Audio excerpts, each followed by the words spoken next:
Le commandement des forces américaines en France fut en émoi. Les militaires américains, qu'ils soient soldats ou officiers, faisaient venir sans exception toute leur famille restée aux États-Unis. La raison ? Une rumeur s'était répandue quelques jours auparavant, accusant le personnel médical français de négligence, allant jusqu'à prétendre qu'il laisserait un bébé mourir d'une hémorragie externe. En réaction, les militaires américains, soucieux de la santé de leurs proches, avaient commencé à les faire venir en masse en France. C'est dans ce contexte qu'une fille, une officier américaine envoyée en France, a dû laisser derrière elle sa mère atteinte d'une grave maladie cardiaque, dont les jours étaient comptés. Elle a décidé de faire venir sa mère en France pour une opération de la dernière chance. L'intervention chirurgicale réalisée par les médecins français sur la mère de cette militaire a stupéfié non seulement les forces américaines en France, mais l'Amérique tout entière. Que s'est-il donc passé ? Voici l'histoire d'un miracle né de la médecine française. Je m'appelle Sarah Dubois. J'ai 42 ans et je suis commandant dans l'armée de l'air américaine, actuellement en poste sur une base franco-américaine en Provence. Cette nuit-là, un appel téléphonique a fait basculer mon univers. L'horloge indiquait 1 heure avancée du matin et le silence régnait dans mon logement sur la base. Mais au moment où le téléphone a sonné, ce silence a volé en éclats. Sarah, c'est maman, elle est à l'hôpital. C'était la voix de mon frère, Michel. D'ordinaire si calme, il parlait d'une voix tremblante et mon cœur s'est serré. Le téléphone dans ma main me parut soudain d'un poids écrasant. Qu'est-ce qui se passe ? Maman, comment elle va ? C'est le cœur. Les médecins disent que, cette fois, c'est vraiment grave. Elle a besoin d'une transplantation d'un cœur artificiel. À cet instant, mes jambes se sont dérobées. Je me suis assise sur le bord de mon lit, une main sur le front. Je connaissais la maladie cardiaque de ma mère depuis plusieurs années, mais je n'imaginais pas qu'elle puisse s'aggraver si soudainement. Quel est son état actuel ? Elle est en soins intensifs, consciente, mais elle a du mal à respirer. Sarah, tu sais combien de temps il faut attendre pour une telle opération en Amérique ? Je le savais. Je savais à quel point le système de santé américain était complexe, lent et coûteux. Pour une transplantation cardiaque, l'attente pouvait aller de 6 mois à 1 an. De plus, les frais chirurgicaux seuls s'élevaient à plusieurs centaines de milliers de dollars. Mais le plus grand problème était le temps. Maman n'avait pas autant de temps. Qu'ont dit les médecins ? Que si elle n'est pas opérée rapidement, elle n'a pas plus d'1 mois à vivre. Après avoir raccroché, je suis resté prostré un long moment. Dehors, les lumières de la campagne provençale semblaient floues et lointaines. Les larmes menaçaient de couler, mais je les ai refoulées. Une habitude acquise en 20 ans de carrière militaire. Mais cette nuit était différente. La pensée que ma mère était en danger me brisait le cœur. Julie Dubois, 70 ans. Veuve très jeune, elle avait consacré sa vie à élever seule ses 3 enfants. Quand je lui avais annoncé que je voulais devenir militaire, ou quand j'avais dû partir pour des missions dangereuses à l'étranger, pas une seule fois, elle n'avait tenté de me retenir. Au contraire, elle m'avait toujours encouragé. « Fais ce que tu veux faire ». La réalité qu'une telle mère se battait maintenant pour sa vie en soins intensifs m'était insupportable. J'ai enfilé mon uniforme par-dessus ma tenue de nuit et je suis sorti. L'air frais de la nuit caressait mon visage, mais le froid dans ma poitrine était bien plus glacial. En marchant dans la base, je réfléchissais. Devais-je rentrer en Amérique ? Mais même si je le faisais, cela n'accélérait pas l'attente pour l'opération de maman. Au contraire, cela ne ferait que détruire tout ce que j'avais construit ici, en France. C'est alors qu'un souvenir m'est revenu. Quelques mois plus tôt, un collègue officier de la même base m'avait raconté que son père avait subi une opération du cœur dans un hôpital français. Sur le moment, je n'y avais pas prêté attention, mais maintenant, cette conversation prenait un tout autre sens. La médecine française est vraiment incroyable, tu sais. Surtout en cardiologie, ils sont au meilleur niveau mondial. Les mots de mon collègue résonnaient à mes oreilles. Mais pouvais-je vraiment y penser, moi, une Américaine, faire venir ma mère âgée en France pour une opération? Était seulement possible? Il était plus de 4 heures du matin quand je suis finalement rentré dans mon logement. Je n'avais pas sommeil, mais mon esprit était un peu plus clair. Je me suis assise à mon bureau et j'ai ouvert mon ordinateur portable. Et j'ai commencé mes recherches. Chirurgie cardiaque France, Hôpital Paris patients étrangers, transplantation cardiaque France. À chaque résultat qui s'affichait, mon cœur battait la chamade. L'hôpital de la Pitié, Salpêtrière, l'hôpital européen, Georges Pompidou.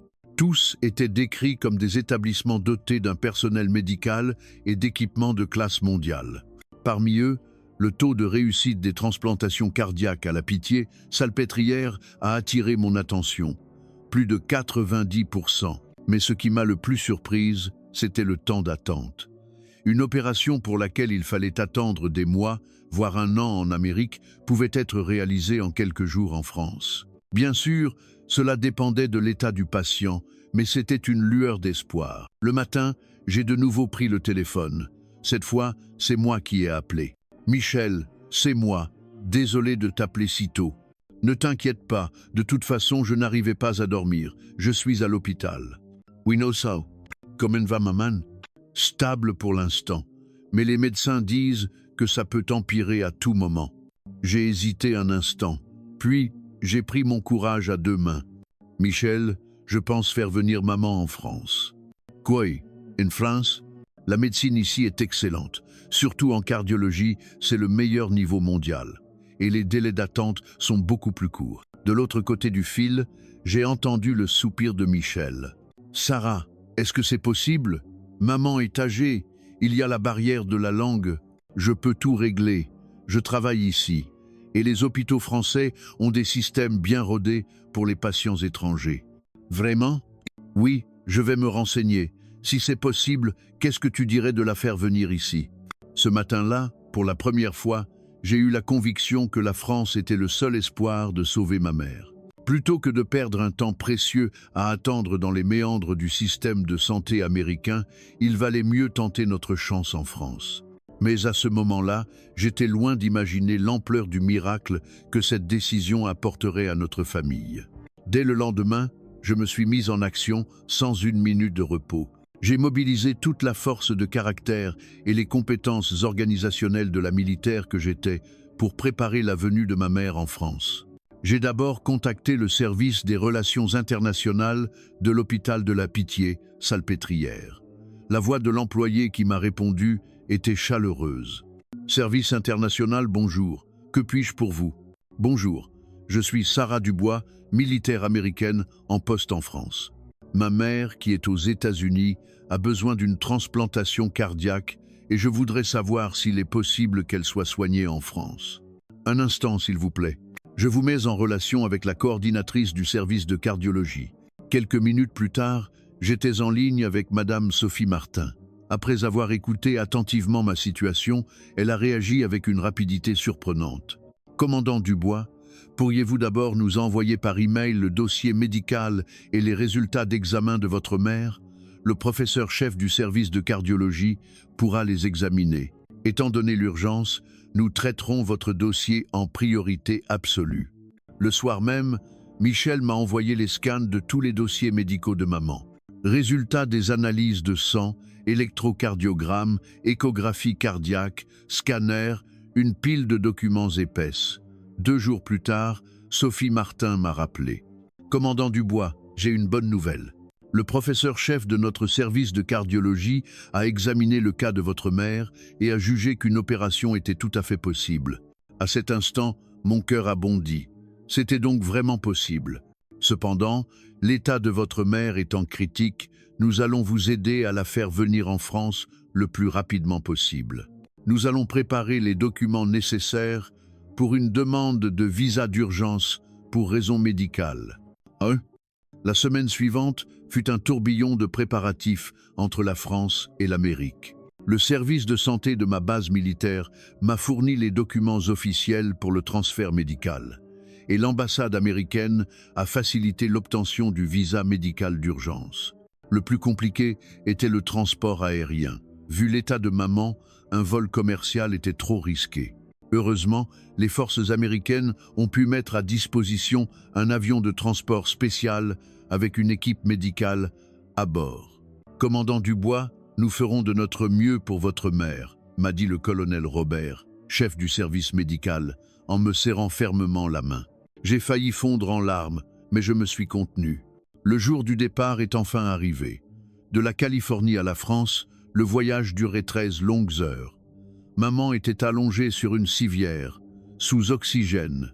Malgré ses 70 ans, elle gardait une allure digne, mais la voir si amaigrie me serrait le cœur. « Maman, ça va, Sarah. Tant que tu es là, je n'ai peur de rien. » Sa main était froide quand je l'ai prise, mais j'y sentais encore une force chaleureuse. Pendant le vol, je n'ai cessé de veiller sur elle. L'équipe médicale vérifiait constamment ses signes vitaux qui, heureusement, restaient stables. Mais chaque fois que maman avait une quinte de toux, mon propre cœur ratait un battement. « Sarah, cet hôpital en France, il est vraiment bien ?»« Oui, maman, c'est l'un des meilleurs au monde. Ils vont te guérir, c'est promis. » « Alors ça va. Si tu le dis, je te crois. » Nous sommes arrivés à l'aéroport Charles de Gaulle à 15 heures. Une équipe d'urgence de la Pitié, salpêtrière, nous attendait déjà. Sophie Martin, la coordinatrice, 2 infirmières et un médecin urgentiste étaient là. « Comment va votre mère ?» m'a demandé le docteur Luc Fournier en prenant le pouls de maman. Elle a été stable pendant le vol, mais elle est un peu fatiguée. C'est normal après un si long voyage. Nous la transférons à l'hôpital immédiatement. Le trajet de l'aéroport à l'hôpital s'est fait en ambulance. En entendant la sirène et en traversant les rues de Paris, un sentiment étrange m'a envahi. Ce pays allait-il vraiment sauver ma mère? Avais-je fait le bon choix? Mais dès notre arrivée à l'hôpital, ces doutes se sont dissipés. Dès la porte des urgences, tout s'est déroulé avec une efficacité redoutable. Les infirmiers ont délicatement transféré maman de la civière au lit d'hôpital et les médecins ont commencé les examens sans perdre une seconde. Tension stable, saturation en oxygène correcte. Faisons un électrocardiogramme tout de suite. Chaque étape était rapide et précise. Même dans les hôpitaux américains, une telle réactivité était rare. 1 heure plus tard, le professeur chef du service de cardiologie est venu en personne. Le professeur Antoine Bernard, avec un sourire chaleureux, a salué ma mère. « Bonjour madame, le voyage a été long, vous devez être épuisée. Je suis le professeur Bernard, du service de cardiologie. » En voyant le professeur s'adresser à elle dans un anglais impeccable, le visage de maman s'est éclairé. « Nous avons examiné votre dossier médical en amont. Vous avez effectivement besoin d'une transplantation. Heureusement, votre état de santé général est bon, donc l'opération est possible. » « Ah oui, ouais. Quand pourra-t-elle être opérée ?» ai-je demandé. « Nous ferons des examens complémentaires demain matin. Si tout va bien, nous prévoyons l'opération pour après-demain. » Après-demain, je n'en croyais pas mes oreilles. L'opération pour laquelle on m'avait annoncé des mois d'attente en Amérique pouvait avoir lieu dans 2 jours ici. Est-ce vraiment possible si rapidement? Oui, l'état de votre mère est une urgence et nous avons réorganisé le planning opératoire. Ne vous inquiétez pas. Cette nuit-là, après que maman se fut endormie dans sa chambre, je me suis assise sur un banc dans le couloir. Dehors, la vue sur les lumières de Paris scintillait. C'était étrange. J'aurais dû être rongé par l'inquiétude et l'anxiété, mais au fond de moi, je ressentais un sentiment de soulagement. Je n'étais en France que depuis un jour, et déjà, tout semblait se résoudre. Le professionnalisme et la chaleur du personnel médical, et surtout leur rapidité, étaient stupéfiants. « Ma chérie, tu ne dors pas? Que fais-tu là ?» Maman s'était réveillée. « Maman, tu n'arrives pas à dormir? » « Non, juste un petit réveil. Je m'inquiétais pour toi. »« Ne t'inquiète pas pour moi, maman. Maintenant, tout va bien. »« Vraiment? » ?»« Oui, c'est ici qu'on va te sauver. » À ce moment-là, je ne savais pas à quel point ces paroles allaient devenir réalité. Mais j'en avais la conviction. La France pouvait sauver ma mère. La veille de l'opération, je n'ai pas pu fermer l'œil. Maman semblait étonnamment calme, mais je n'ai cessé de me tourner et de me retourner dans mon lit. Le matin, une infirmière a commencé les préparatifs préopératoires. « Madame Dubois, c'est le grand jour. Ne vous inquiétez pas, tout ira bien, » dit doucement l'infirmière Isabelle Moreau en prenant la main de ma mère. J'étais reconnaissante de l'avoir lui expliqué les choses en anglais, car ma mère ne parlait pas français. À 8 heures, juste avant le départ pour le bloc opératoire, le professeur Bernard est revenu. Cette fois, il était accompagné du professeur d'anesthésie, le docteur Martin Valois et des infirmières spécialisées. Madame Dubois, êtes-vous prête? L'opération devrait durer entre 8 et 10 heures. En écoutant les explications du professeur Bernard, mes mains sont devenues moites. Même avec une équipe médicale expérimentée, une transplantation cardiaque sur une patiente de 60 et 11 ans restait une intervention à haut risque. Professeur, quelles sont les chances de succès? Au vu de l'état de votre mère, plus de 90%. Ne vous inquiétez pas. J'ai eu quelques instants avec ma mère avant qu'elle n'entre au bloc. Maman, tu as peur? Non. Avec toi et ces médecins, je n'ai pas peur. Sa main était toujours froide, mais sa voix était calme. Quand tu te réveilleras, je serai là, à tes côtés. Je sais. Alors, allons-y. Au moment où la porte du bloc opératoire s'est refermée, mes jambes ont flanché et je me suis effondré sur une chaise. Il n'y avait plus qu'à attendre. 3 heures après le début de l'opération, le professeur Bernard est sorti pour me donner des nouvelles. Pour l'instant, tout se déroule bien. Nous sommes en train de connecter les vaisseaux. L'état des artères de votre mère est meilleur que prévu. Nous devrions donc finir plus tôt qu'estimé. 5 heures, 6 heures, 7 heures passèrent. Je faisais les 100 pas dans le couloir. Rester assise m'était impossible. À la 8e heure, la lumière du bloc s'est soudainement éteinte.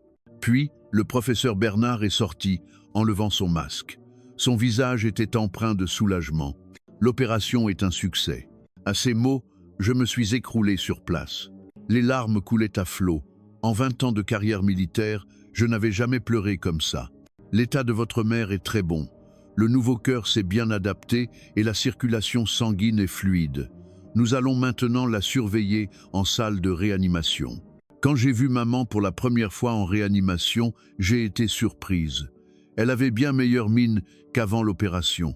Elle était sous respirateur, mais sa poitrine se soulevait et s'abaissait régulièrement, paisiblement. « Maman, tu m'entends? L'opération s'est bien passée. » À ma voix, ses doigts ont légèrement bougé. Elle semblait reprendre conscience. 2 jours plus tard, maman s'est complètement réveillée.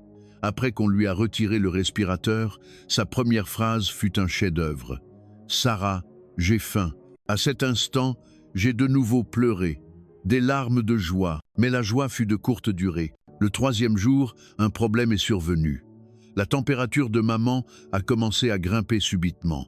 Dans l'après-midi, elle a atteint 39 degrés. Les analyses de sang ont révélé un taux d'inflammation élevé. « On suspecte une infection », a dit Céline Lefebvre, l'infirmière de garde, l'air soucieux. « Une infection ?» Oui, c'est une complication qui peut survenir après une opération, lorsque le système immunitaire est affaibli.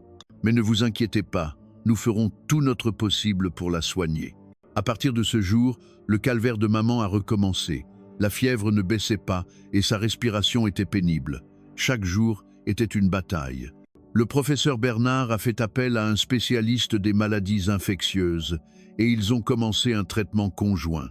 Ils ont changé d'antibiotiques, mais son état ne s'améliorait pas facilement. « Professeur, comment va ma mère? » C'est un moment critique. Mais nous n'abandonnons pas. Votre mère se bat avec tant de courage. Nous devons nous aussi faire de notre mieux jusqu'au bout. Une semaine s'est écoulée, mais l'état de maman était toujours le même. Un jour, elle semblait aller un peu mieux, pour rechuter le lendemain. Je faisais la navette entre l'hôpital et la base, conciliant les visites et mon travail. « Commandant, vous devriez prendre un congé ?» m'a dit un collègue officier avec inquiétude. Mais je suis resté ferme. Ça va. Mon travail, c'est à moi de le faire. Le jour, j'accomplissais mes devoirs de militaire. La nuit, je veillais sur ma mère. C'était épuisant, mais je ne pouvais pas la laisser traverser cette épreuve seule. Un soir, maman a pris ma main et m'a dit « Sarah, je suis désolée de t'imposer tout ça. » « Pourquoi dis-tu ça, maman? De me voir me donner tant de mal, qu'est-ce que tu racontes? Ce n'est pas du mal, c'est normal. Et puis, quand j'étais petite et malade, qui a veillé sur moi toute la nuit, c'est à mon tour de prendre soin de toi. » Les larmes ont perlé dans les yeux de ma mère. Le 10e jour, un changement s'est enfin produit. Les analyses du matin ont montré que le taux d'inflammation commençait à baisser. C'est bon signe. Le corps de votre mère est en train de combattre l'infection, a dit l'infirmière Céline avec espoir. 2 jours plus tard, La fièvre de maman avait complètement disparu, et quelques jours après, elle a pu quitter la réanimation pour une chambre normale. Madame Dubois, le plus dur est passé, m'a dit le professeur Bernard en souriant. À cet instant, j'ai vraiment eu l'impression d'avoir assisté à un miracle en France. La vie de ma mère, qui ne tenait qu'à un fil, avait été sauvée par les médecins français. Et ce, pour la deuxième fois. 3 jours après son transfert en chambre normale, un nouveau problème est survenu. Maman a soudain commencé à avoir une respiration sifflante. Il était 3 heures du matin. Je dormais sur le lit d'appoint à côté d'elle quand un bruit anormal m'a réveillé. « Maman, ça va ?» Elle ne pouvait pas répondre. Son visage était pâle, couvert de sueur froide. J'ai appuyé en urgence sur le bouton d'appel. « Infirmière, venez vite !» L'infirmière de nuit, Marion Petit, est arrivée en courant et a vérifié l'état de maman. Sa saturation en oxygène baisse. J'appelle un médecin tout de suite. Quelques minutes plus tard, un interne des urgences est arrivé. En auscultant la poitrine de maman avec son stéthoscope, son expression s'est durcie. Le son est anormal. Il faut faire une radio du thorax. Le résultat de la radio a révélé un œdème pulmonaire, un symptôme d'insuffisance cardiaque. Le cœur transplanté n'est être pas encore totalement adapté. Commençons par lui administrer des diurétiques. Mais les diurétiques n'ont pas suffi. Sa respiration devenait de plus en plus difficile et il a fallu la remettre sous oxygène. Le matin, le professeur Bernard est venu en urgence. Après avoir observé attentivement son état, il a pris un air grave. Il faut refaire une analyse de sang. Nous devons vérifier les marqueurs d'inflammation et la fonction hépatique. Les résultats ont été un choc. Le taux d'inflammation avait de nouveau grimpé en flèche et les valeurs hépatiques étaient 3 fois supérieures à la normale. Il y a une forte probabilité de septicémie. Il faut la transférer en réanimation immédiatement. En entendant le mot septicémie, mon esprit s'est vidé. Je savais que la septicémie était une maladie terrible où une infection se propage dans tout le corps, provoquant une défaillance des organes. Je savais aussi que le taux de mortalité était très élevé. « Professeur, est-ce que ma mère est en danger ?» C'est un moment crucial, mais nous n'abandonnons pas. Nous allons mobiliser tous les spécialistes, infectiologie, pneumologie, néphrologie, pour un traitement concerté. Maman a été de nouveau transférée en réanimation. Cette fois, elle était même intubée. Elle était consciente, mais ne pouvait pas parler.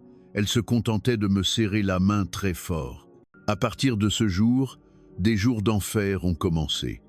L'état de maman s'est aggravé de jour en jour. Sa tension chutait, nécessitant des vasopresseurs, et sa fonction rénale se détériorait au point qu'une dialyse était envisagée. « Commandant, je sais que c'est très dur, mais vous devriez vous préparer au pire », m'a dit une infirmière avec précaution.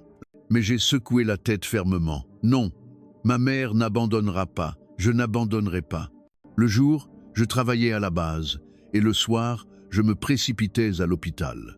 Mes collègues me regardaient avec inquiétude, mais je tenais bon. Je ne pouvais ni négliger mes devoirs de militaire, ni laisser ma mère seule. « Sarah, ne te surmène pas comme ça », me disait Marc, un collègue officier. « Ça va. C'est dans ces moments-là qu'il faut être forte. Je m'inquiète pour ma mère, mais c'est justement pour ça que je ne dois pas flancher. Elle me regarde. » Et c'était vrai.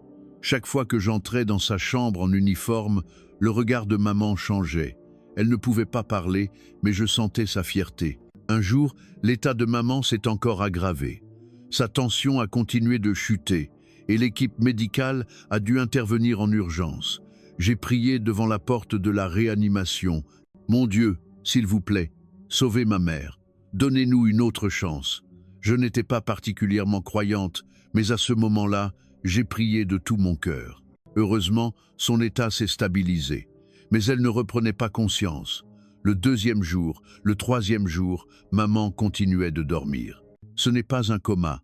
Elle dort profondément pour permettre à son corps de récupérer, m'a expliqué le professeur Bernard, mais j'étais anxieuse. La première semaine, le professeur Laurent Kinski, spécialiste en infectiologie, a proposé un nouveau traitement. Essayons une thérapie combinant un antibiotique de dernière génération et des immunoglobulines. Il y a un risque d'effet secondaire, mais dans la situation actuelle, cela vaut la peine d'essayer. Wadawa, même si c'est risqué, faites-le. C'est ce que ma mère voudrait. Le nouveau traitement a commencé. Des analyses de sang étaient faites plusieurs fois par jour, les signes vitaux vérifiés en permanence. L'équipe médicale veillait sur maman jour et nuit. Le 10e jour, au matin, un miracle s'est produit. Maman a ouvert les yeux. « Maman !» J'ai pris sa main. Elle a serré la mienne en retour. « Dis-l'eau !» Ce fut son premier mot. Elle avait très soif. « J'appelle le médecin tout de suite !» s'est exclamée l'infirmière Céline, heureuse, en courant. Le professeur Bernard est venu examiner maman et a éclaté d'un large sourire. Elle a vraiment passé le cap. Les valeurs sont bien descendues et elle a retrouvé toute sa conscience. À cet instant, je me suis assise et j'ai pleuré. Toutes les larmes retenues pendant ces 2 semaines ont jailli d'un coup. Maman m'a caressé la tête et m'a dit « Sarah, je t'ai donné bien du mal. »« Jeanne, c'est toi qui as eu le plus de mal, maman. »« Non, c'est grâce à toi que j'ai trouvé la force. Parce que tu venais tous les jours, parce que je te voyais dans ton uniforme. » C'est là que j'ai compris. Pour ma mère, mon uniforme n'était pas juste l'habit de sa fille. C'était l'image d'une fille qui réussissait avec fierté en France, la preuve que dans ce pays, j'étais là pour la protéger. Maman, maintenant, tout va vraiment bien. Oui, les médecins ici sont vraiment incroyables. En Amérique, ils ne se seraient jamais battus comme ça jusqu'au bout. En entendant les mots de ma mère, un sentiment de gratitude immense envers le personnel médical français m'a envahi. Ils avaient surmonté 2 crises majeures, sans jamais baisser les bras, pour finalement sauver ma mère. Les épreuves n'avaient pas cessé, mais l'espoir non plus. La vitesse de récupération de maman après avoir repris conscience fut stupéfiante. Cependant, l'équipe médicale restait prudente. Bien qu'elle ait surmonté 2 crises majeures, elle n'était pas encore complètement hors de danger. « Madame Dubois, comment vous sentez-vous aujourd'hui ?» demandait chaleureusement le professeur Bernard lors de sa visite matinale. « Beaucoup mieux. Je respire plus facilement. » La voix de ma mère avait retrouvé de la vigueur. 1 semaine plus tôt, prononcer un seul mot était un effort. Les résultats sanguins sont bien meilleurs. Les marqueurs d'inflammation sont revenus à la normale et les fonctions hépatiques se rétablissent, expliqua le professeur en me montrant les résultats. Je ne comprenais pas la signification exacte des chiffres, mais le soulagement sur son visage était palpable. « Alors, est-ce qu'elle est vraiment tirée d'affaire maintenant ?» demandai-je avec précaution. « Oui, on peut considérer qu'elle est entrée dans la phase de convalescence. Nous allons la garder en observation encore quelques jours avant de la transférer en chambre normale. » 3 jours plus tard, maman retourna en chambre normale. Cette fois, son état était vraiment stable. Sa tension était normale et elle respirait sans effort, même sans oxygène. « Sarah, tu peux ouvrir un peu la fenêtre ?» C'était la première fois que maman me demandait quelque chose comme ça. Quand j'ai ouvert la fenêtre, une douce brise printanière parisienne a envahi la chambre. Maman a pris une profonde inspiration. « L'air est si bon. Comment tu trouves l'air de la France, maman ?»« C'est différent. C'est comme l'air d'un autre pays. Ça fait du bien. » Cet après-midi-là, l'infirmière Céline est venue avec une nouvelle spéciale. « Madame Dubois, à partir d'aujourd'hui, vous pouvez manger de la nourriture solide au lieu de la bouillie. » Vraiment ? Le visage de maman s'est illuminé. Après un mois de perfusion et de bouillie, elle allait enfin pouvoir prendre un vrai repas. Nous pouvons même vous préparer de la cuisine française. Si vous le souhaitez, un bon bouillon de légumes ou d'autres plats bons pour la santé. « Un bouillon de légumes, qu'est-ce que c'est ?» expliqua l'infirmière en riant. « En France, c'est une soupe spéciale que l'on mange quand on est affaibli ou en convalescence. C'est très bon pour le corps. » Le lendemain midi, un bouillon de légumes lui fut servi. Maman y goûta et ses yeux s'écarquillèrent. « C'est délicieux, on sent que ça fait du bien au corps. C'est le plat plein d'amour que les mères françaises préparent pour leur famille, » dit Céline avec fierté. À partir de ce jour, maman s'est passionnée pour la cuisine française. Après le bouillon, elle a goûté à la purée de carottes, au velouté de potimarron et plus tard même à un gratin dauphinois. « Sarah, la nourriture est vraiment bonne pour la santé. J'ai l'impression de reprendre des forces à chaque repas. En voyant ce changement, j'ai réalisé à quel point la culture culinaire française était spéciale. Elle ne servait pas seulement à remplir l'estomac, mais avait un réel pouvoir de guérison pour le corps et l'esprit. Une semaine plus tard, maman pouvait marcher seule dans sa chambre. Au début, elle avait besoin de l'aide d'une infirmière, mais peu à peu, elle y parvenait seule. « Madame Dubois, vous êtes incroyable. Votre vitesse de récupération est exceptionnelle », s'exclama la kinésithérapeute, Madame Legrand. « À votre âge, il est rare de voir une récupération aussi rapide. » Ce soir-là, nous avons eu un moment pour discuter toutes les deux. « Maman, alors, qu'est-ce que tu penses de ton traitement en France ?»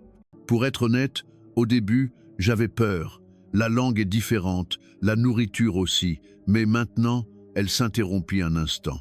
Maintenant, j'aime vraiment cet endroit. Je sens que les médecins, les infirmières, tout le monde se soucie sincèrement de moi. Qu'est-ce qui est différent de l'Amérique selon toi? En Amérique, les médecins semblaient toujours pressés. Il y avait trop de patients, ils n'avaient pas le temps de s'occuper de chacun. Mais ici, c'est différent. J'ai l'impression qu'on me traite comme une personne à part entière. En écoutant ma mère, je pensais la même chose. Le personnel médical français ne se contentait pas de soigner la maladie. Il prenait aussi soin du cœur du patient. Et autre chose, les gens ici semblent vraiment attachés de l'importance à la famille. À quel point de vue, les infirmières s'inquiètent toujours pour toi aussi. Elles me disent souvent votre fille doit être épuisée ou quelle fille dévouée vous avez. C'était vrai. Les infirmières ne s'occupaient pas seulement de maman, mais elles se souciaient aussi de moi. Quand j'arrivais tard à l'hôpital, elles me demandaient si j'avais mangé ou me disaient de ne pas trop me surmener.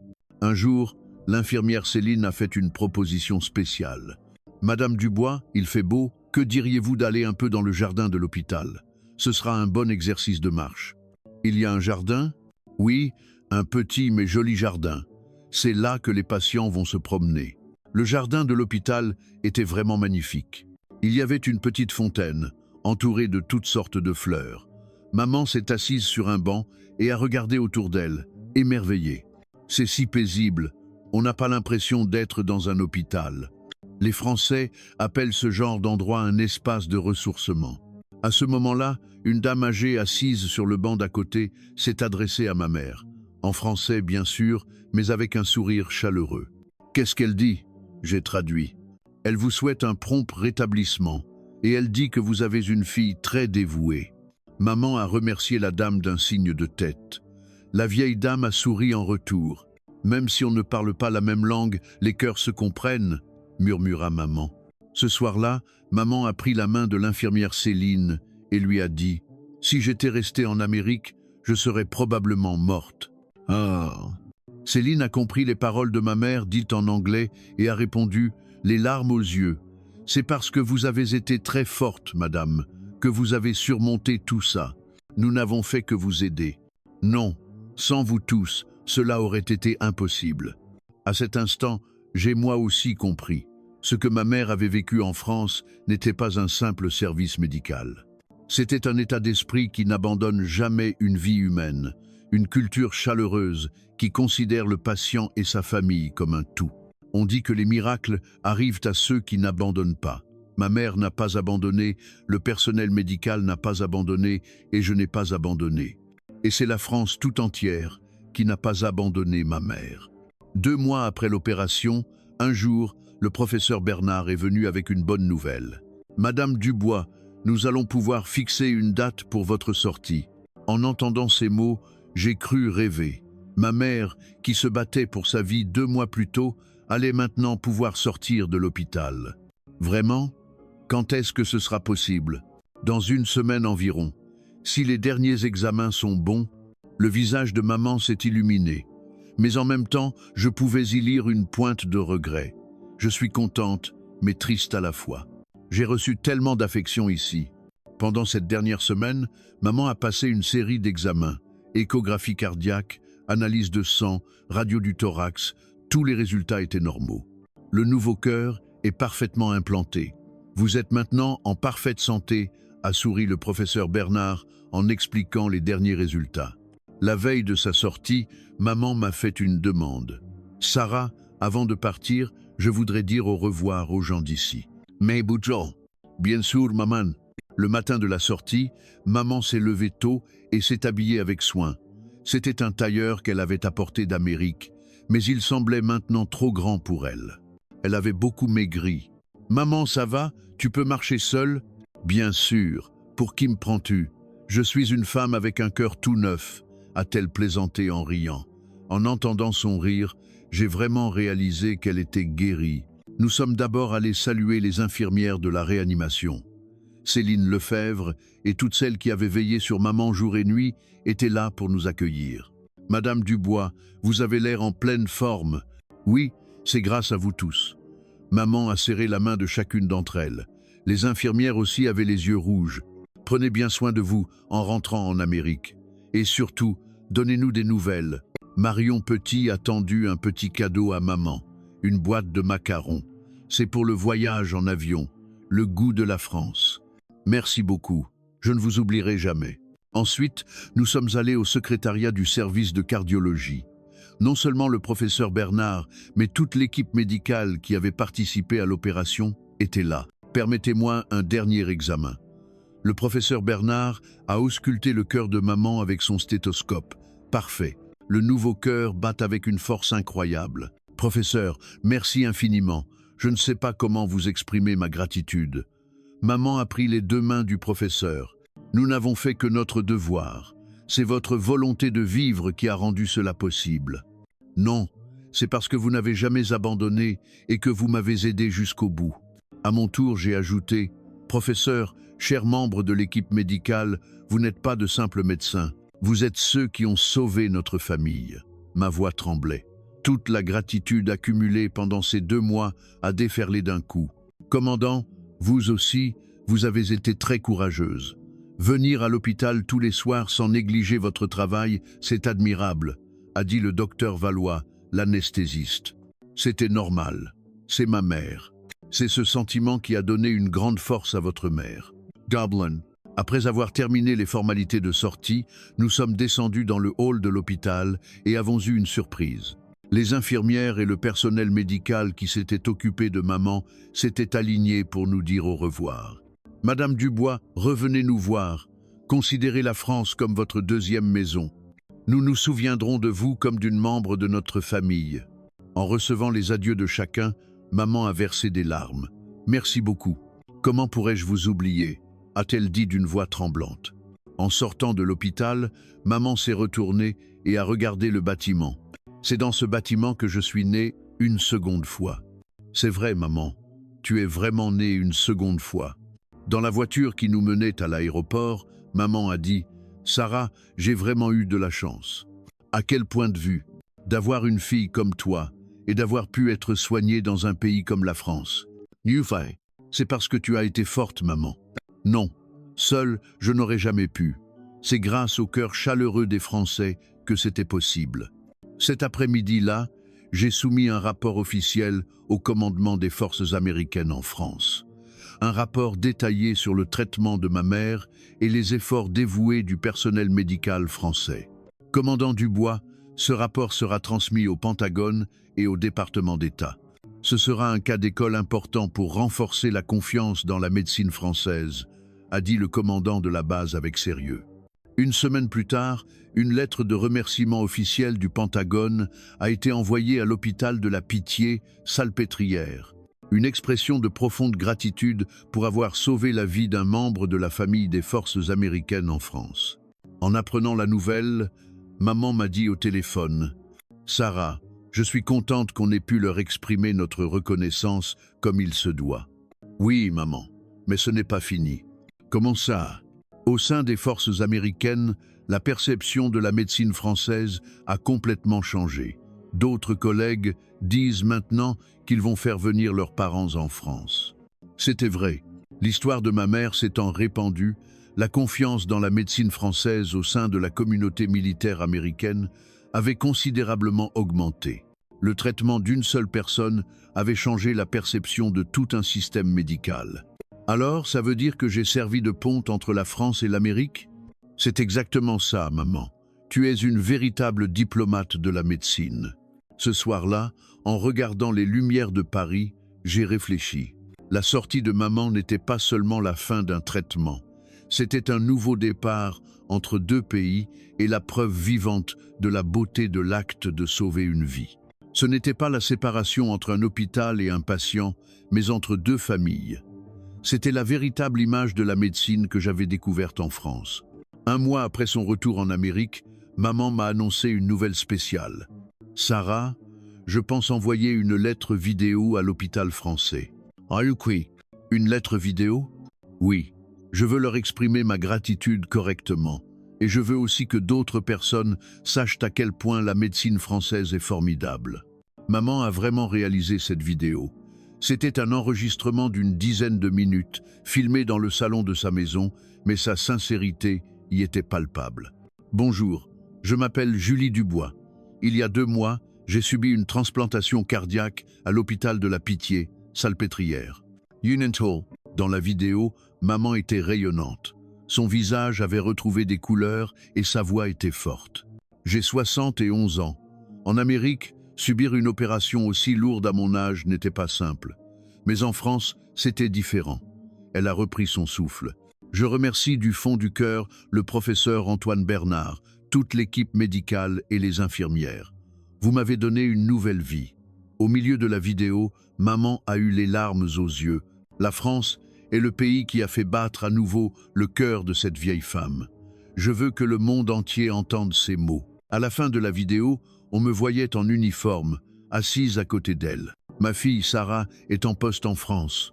Au début, j'étais inquiète qu'elle soit si loin, mais plus maintenant. Parce que j'ai découvert que la France est le pays qui a donné de l'espoir à notre famille. Quand nous avons envoyé cette vidéo à l'hôpital, ils ont été très surpris. Sophie Martin m'a appelé. Sarah, la vidéo de votre mère était si émouvante. Tous nos soignants l'ont regardée en pleurant. Vraiment? Oui.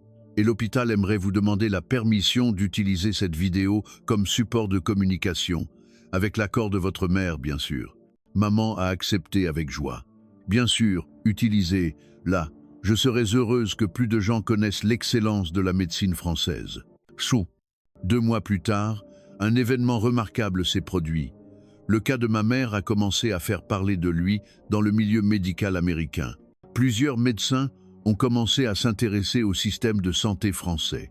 La technique de transplantation cardiaque en France est-elle vraiment si avancée? M'a demandé le docteur Johnson, le cardiologue de ma mère. Oui, je l'ai vu de mes propres yeux, je peux vous le garantir. La technique est excellente, mais c'est surtout l'approche du patient qui est différente. C'est-à-dire, il voit le patient comme une personne à part entière. Il ne se contente pas de soigner la maladie, il pense à la vie de la personne dans sa globalité. Cette année-là, pour Thanksgiving, maman a fait une proposition spéciale. Sarah, est-ce qu'on pourrait retourner en France? Bien sûr, pour un contrôle médical? Ça aussi, mais je veux surtout remercier ces gens en personne. Et elle a fait une pause. Je veux emmener tes frères et sœurs. Je veux que Michel et Elisabeth voient quel pays est la France. Vraiment, toute la famille? Oui, la France est le pays qui a donné un nouveau départ à notre famille. Ils doivent tous le savoir. Au printemps suivant, ma mère et mes frères et sœurs sont effectivement venus en France. J'ai pris des vacances pour passer du temps avec eux. À l'hôpital de la Pitié, Salpêtrière, ils ont accueilli maman comme une invitée d'honneur. Le professeur Bernard et toute l'équipe médicale sont venus l'accueillir. Madame Dubois, vous avez l'air en pleine forme. Oui, grâce à vous, je suis une nouvelle femme. Maman a échangé des salutations chaleureuses avec l'équipe qu'elle n'avait pas vue depuis 1 an. Votre famille est venue avec vous? Oui, mon fils et ma fille. Je voulais leur montrer quel pays est la France. Michel et Elisabeth ont été profondément impressionnés. Sarah, c'est incroyable. Je comprends pourquoi maman s'est si bien remise, a dit Michel en regardant l'hôpital. Les installations sont impressionnantes, mais ce sont les gens qui sont différents. On sent qu'ils se soucient vraiment des patients. Elisabeth était du même avis. Sarah, je ne savais pas que la France était un pays aussi merveilleux. Pourquoi ne nous l'as-tu pas dit plus tôt? Ce sont des choses qu'on ne peut pas expliquer avec des mots. Il faut le vivre pour le comprendre. Ce soir-là, en nous promenant le long de la Seine en famille, nous avons discuté. « Maman, qu'est-ce que ça te fait de revenir en France? C'est comme si je rentrais à la maison. C'est étrange. Pas du tout. La France est devenue ta deuxième patrie. En regardant la surface de l'eau, maman a dit « Sarah, je suis si heureuse. Pouvoir vivre une telle expérience à mon âge. » Quelle expérience! Avoir reçu un nouveau cœur, bien sûr, mais aussi avoir pu découvrir un pays comme la France. Et surtout, avoir réalisé que tout ça, c'est grâce à toi. Maman, c'est parce que j'étais en France que c'était possible. Et parce que j'étais une militaire respectée ici, j'en suis encore plus fier. Ce soir-là, à l'hôtel, nous avons pris une photo de famille. C'était une idée de maman. Envoyons cette photo à l'hôpital en France. Et une lettre de remerciement avec. C'est une excellente idée. Quelques jours plus tard, nous avons envoyé la photo de famille avec une lettre de remerciement. Une lettre que maman avait écrite à la main. Je n'oublierai jamais l'affection que j'ai reçue en France. Et un jour, je reviendrai. La France est un pays qui, au-delà des soins, a donné de l'espoir à notre vie. Le professeur Bernard, en recevant cette lettre, nous a répondu « Votre mère et votre famille ont aussi une grande signification pour nous. Vous nous avez permis de ressentir la fierté d'être soignants et, par-dessus tout, vous nous avez montré un amour qui transcende les frontières. » Cet hiver-là, maman, tout en continuant ses contrôles de routine dans un hôpital local aux États-Unis, a maintenu son lien avec la France. « Sarah, je veux apprendre le français. » « Vraiment? » « Oui. La prochaine fois que j'irai en France, je veux pouvoir les remercier en français. » En voyant ma mère, à 72 ans, commencer à apprendre le français, j'ai vraiment réalisé à quel point la France était devenue un pays spécial pour notre famille. C'était un pays qui, au-delà des soins, avait donné de l'espoir à nos vies. Peu de temps après, maman m'a annoncé une nouvelle spéciale. « Sarah, je suis devenue ambassadrice de la médecine française en Amérique. » « Ambassadrice? » Oui. L'Office du tourisme médical français m'a contacté. Ils veulent que je partage mon expérience avec d'autres. C'était incroyable. Son cas s'étant fait connaître, l'intérêt pour la médecine française avait grandi et le nombre d'Américains souhaitant se faire soigner en France avait augmenté. Déjà 5 familles m'ont consulté. Elles ont toutes décidé de se faire soigner dans des hôpitaux français. Vraiment, l'un d'eux va y aller pour une opération du cœur, comme moi.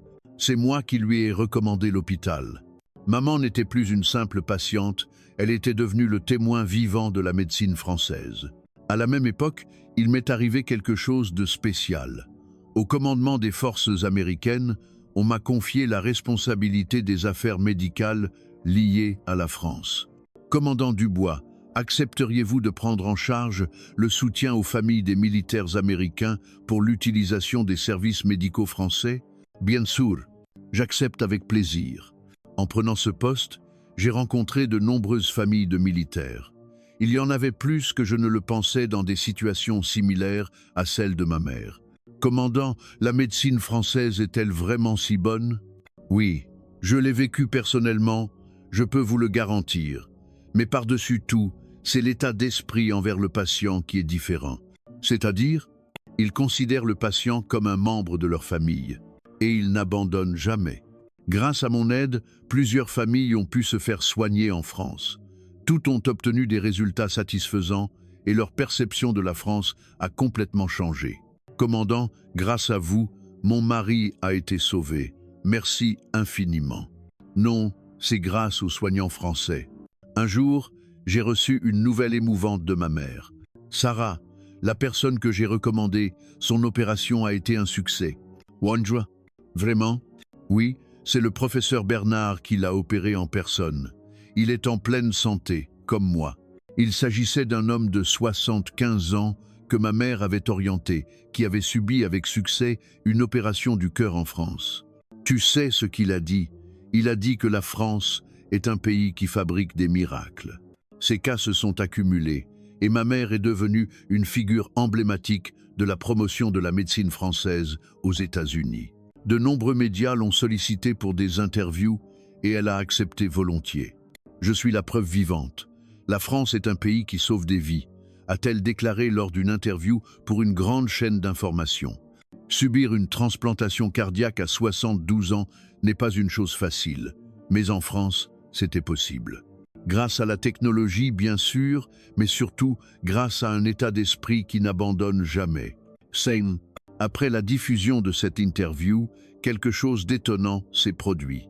Des demandes de renseignements sur la médecine française ont afflué du monde entier. « Votre mère a fait quelque chose d'extraordinaire », m'a dit Sophie Martin au téléphone. Depuis son interview, les demandes de patients étrangers ont triplé. Vraiment? Oui, surtout celles venant des États-Unis. Tous espèrent vivre un cas similaire au sien. Par la suite, ma mère est retournée en France. Cette fois, dans un but précis. Elle voulait remercier en personne le personnel médical et témoigner de l'excellence de la médecine française.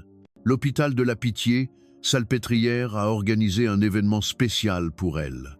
Un moment intitulé « Le témoignage de l'espoir » qui s'est tenu dans l'amphithéâtre de l'hôpital. « Bonjour, je m'appelle Julie Dubois », a-t-elle commencé en anglais sous les applaudissements de l'auditoire. Il y a peu de temps, j'étais au seuil de la mort. Mais la France m'a sauvé. Au fur et à mesure de son témoignage, les yeux du public se sont embués. La France n'a pas seulement remplacé mon cœur, elle a changé ma vie, et la vie de ma famille aussi. Elle m'a désigné du doigt. Ma fille travaille en France. Aujourd'hui, je ne m'inquiète plus. Au contraire, j'en suis fier. Parce que je sais que la France est un pays qui chérit la vie. One Treason. Après l'événement, le professeur Bernard a dit à ma mère « Madame Dubois, c'est vous la véritable ambassadrice de la médecine française. C'est grâce à des personnes comme vous que nous ressentons la fierté de notre métier. » Non, professeur, c'est moi qui vous suis reconnaissante. Ce soir-là, en me promenant avec ma mère le long de la Seine, nous avons discuté. « Maman, maintenant, tu as vraiment un lien indissociable avec la France. » On dirait bien. Étrangement, quand je suis en France, je me sens apaisé. Pourquoi, à ton avis? Je pense que c'est parce que le cœur des Français est chaleureux. Ils se soucient vraiment des autres. En regardant la surface de l'eau, maman a dit « Sarah, je suis si heureuse. Vivre une telle expérience. » Quelle expérience? L'expérience de se mettre à aimer un nouveau pays et l'expérience de pouvoir partager cet amour. Yibi. Aujourd'hui, ma mère est active en tant qu'ambassadrice de la médecine française en Amérique. Chaque mois, elle met en relation 3 ou 4 patients avec la France. Tous sont revenus guéris. Sarah, l'amour que j'ai reçu en France, j'ai l'impression de le partager maintenant avec d'autres, et ça me rend heureuse. Je suis si fière de toi, maman. C'est grâce à toi. C'est parce que tu étais en France que tout cela a été possible. Pieux. Le cœur de ma mère est maintenant devenu un cœur entièrement français. Avec la nouvelle vie qu'elle a reçue en France, elle transmet de l'espoir à encore plus de gens. Ce jour-là, le cœur de ma mère s'est remis à battre en France. Et ce cœur bat encore aujourd'hui, avec un amour pour la France. La France est vraiment un pays qui sauve des vies. La technologie y est excellente, mais c'est surtout un pays qui possède une volonté de ne jamais abandonner. Un pays qui considère les patients comme sa propre famille et les accompagne jusqu'au bout. J'espère qu'à travers l'histoire de ma mère, plus de gens découvriront la chaleur de la France et qu'ils ressentiront à nouveau la préciosité de la vie. Et vous, quand avez-vous ressenti la chaleur de la France? Quelle image de ce pays est la plus chère à votre cœur? Si cette histoire a touché le vôtre, n'hésitez pas à partager vos pensées en commentaire.